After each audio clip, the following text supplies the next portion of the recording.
Yes guys, berjumpa kembali di materi video pembelajaran PPKN berjudul Lembaga-lembaga negara menurut Undang-Undang Dasar Negara Republik Indonesia tahun 1945.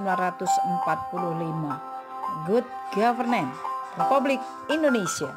Mari ikuti video pembelajaran berikut ini. Apa itu Good Governance?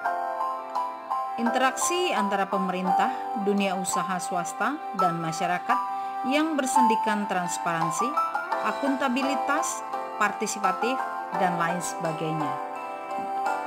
Nah, apabila sendi-sendi tersebut dipenuhi, maka government akan menjadi good. Pemerintah bekerja sama dengan dunia usaha swasta, juga dengan masyarakat. Pemerintah akan membuka lowongan pekerjaan dan tenaga kerja, kemudian pasar untuk peningkatan ekonomi. Alat kontrolnya adalah dunia usaha swasta yang menilai pertumbuhan ekonomi negara. Dan untuk masyarakat, alat kontrolnya maka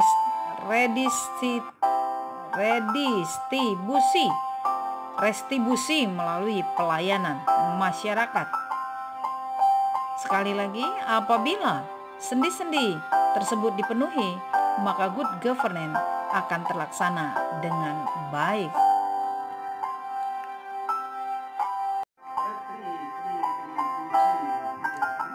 Makna kelembagaan negara, konsep dan kewenangan konstitusionalnya. Sebelum amandemen, lembaga negara adalah alat perlengkapan negara yang tersusun secara hierarki, baik lembaga tinggi dan lembaga tertinggi. Namun sesudah amandemen, kelembagaan negara itu adalah pendekatan fungsional kelembagaan berdasarkan fungsinya masing-masing. Menurut LAODID 2002, tata kelola pemerintahan yang baik memiliki sejumlah ciri dan karakter sebagai berikut.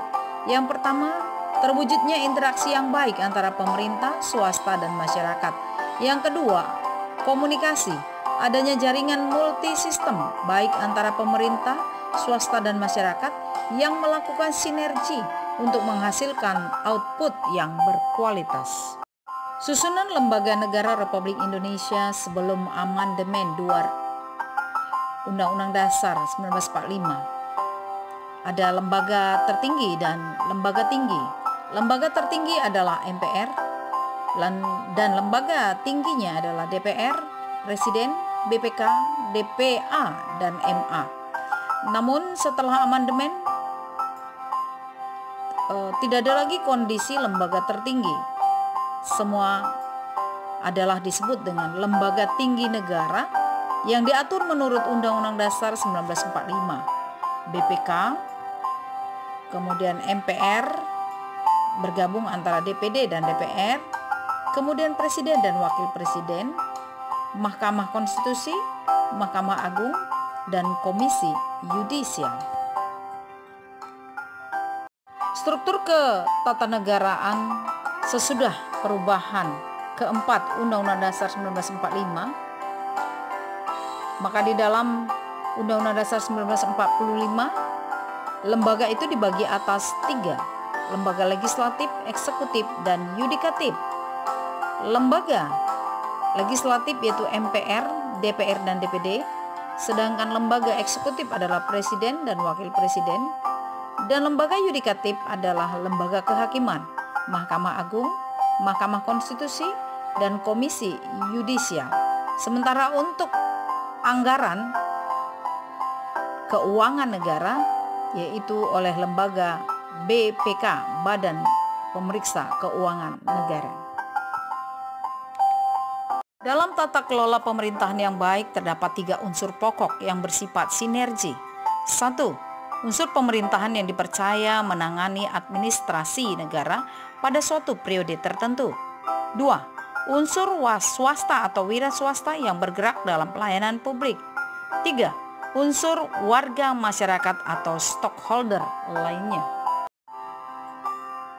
Dalam good governance ada prinsip yang harus diterapkan, yaitu adalah yang pertama, partisipasi masyarakat.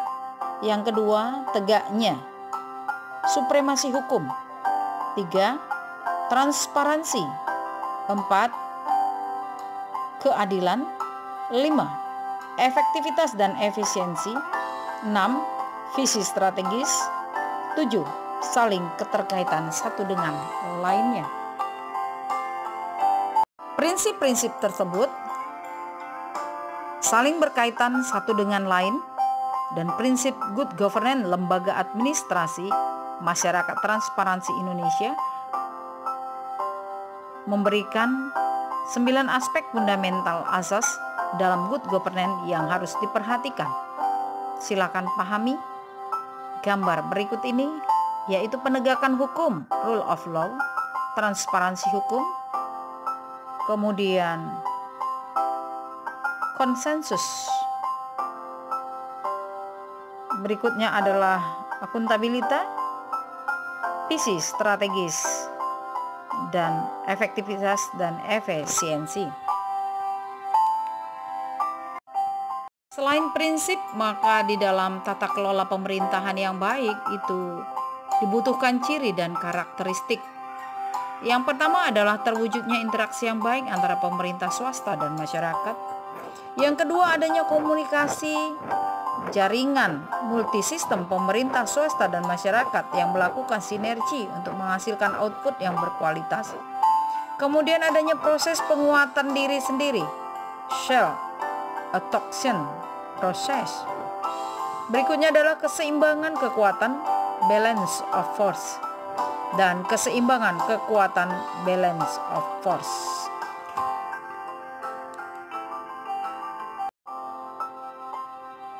Dalam pemerintahan yang baik, good governance, juga dibutuhkan azas-azas.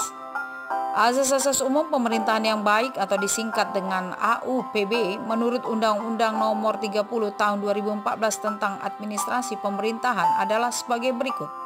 1. Adanya azas kepastian hukum. 2. Adanya azas kemanfaatan. 3. Adanya azas ketidakberpihakan. 4. Adanya azas kecermatan. 5. Adanya azas tidak menyalahkan wewenang. 6. Azas keterbukaan. 7. Azas kepentingan umum. Dan 8. Azas pelayanan yang baik. Karakteristik daripada good governance atau pemerintahan yang baik adalah 1. Partisipasi. 2. Aturan hukum. 3. Transparansi. 4. Daya tanggap. 5. Berorientasi konsensus. 6. Berkeadilan. 7. Efektif dan efisien. 8. Akuntabilitas. Dan 9. Visi strategis. Demikian materi yang disampaikan dan kita akhiri dengan tugas mandiri. Silahkan cari video tentang good governance minimal 2 buah sehubungan dengan pemerintahan Indonesia dan kirimkan ke assessment. Sekian dan terima kasih, sampai bertemu di materi pembelajaran berikutnya. Cayo, semangat pagi!